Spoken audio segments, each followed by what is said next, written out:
This is Rick Stecker, Grounds to Grow Coaching, and today I'm going to talk about change. Not the easy kind, mind you, like changing your socks or even changing your mind, but rather the big kind, the life-changing kind. Chances are there's never been a time in history where so many people are impacted so significantly by the speed of change. In my lifetime, I've gone from dictaphones to in-car phones to personalized ringtones, from snail mail to email to instant messages. It used to be desktops and laptops, and now it's iPhones and iPads. Back in the day, I heard songwriter Bob Dylan sing, "The times they are changin'." He was right, of course, but back then parents and politicians and the world in general were really not very comfortable with his message.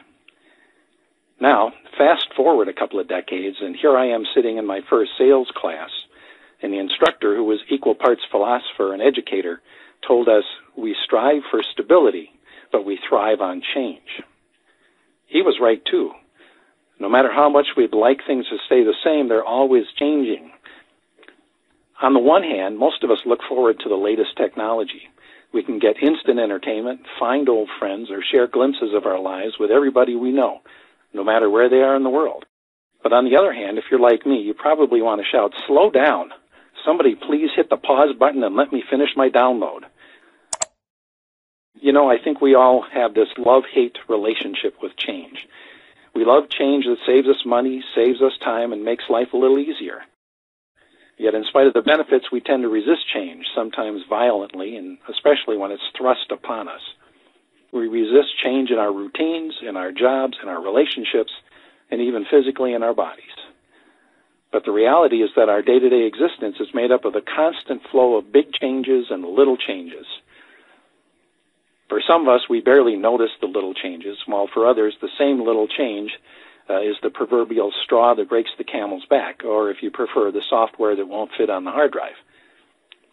Harrison Ford, you all know that name. Well, Harrison once said, "We all have big changes in our lives that are more or less a second chance."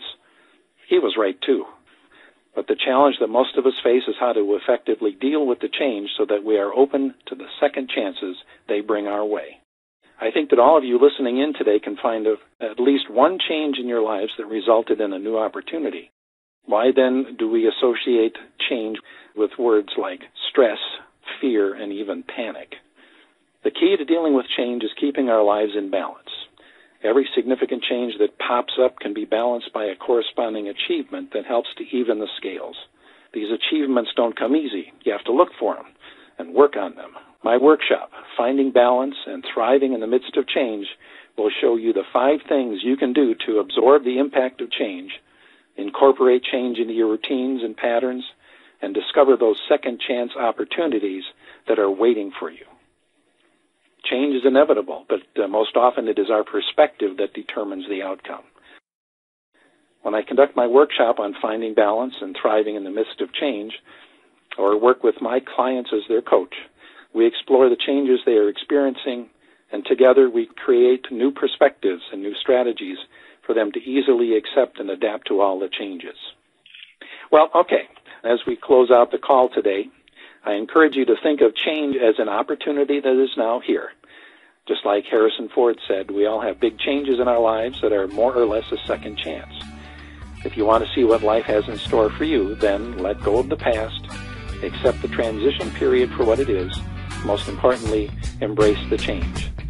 In doing so, you'll discover that you will not simply survive, but you will thrive in the midst of change. Thank you all.